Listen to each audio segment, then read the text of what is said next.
దేవుని నామానికి వందనాలు. నా పేరు మాధురి. మాది కంచరపాలెం ఊర్వశి నుంచి వస్తున్నాను.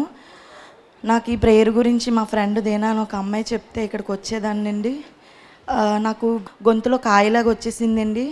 అదేమో నేను హాస్పిటల్లో చూపిస్తే అది గొంతులో కాయ తగ్గదని చెప్పేసి అన్నారు. మెడిసిన్ ద్వారాగా తగ్గదన్నారు.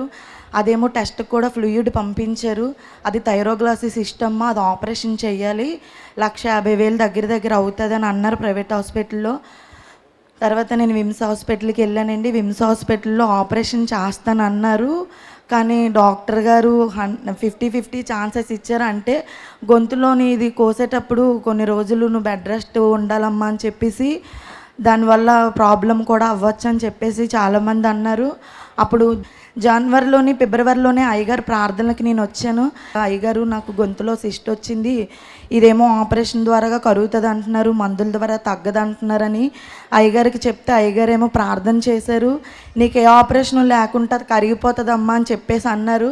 అయ్యగారు చెప్పిన దాని ప్రకారం 2 నెలల్లో నాకు ఆ కాయ కరిగిపోయిందండి. ఈ అవకాశం దేవుడు ఇచ్చినందుకు వందనాలు. ఈ చిన్న సాక్ష్యం దేవుడు దీవించును గాక.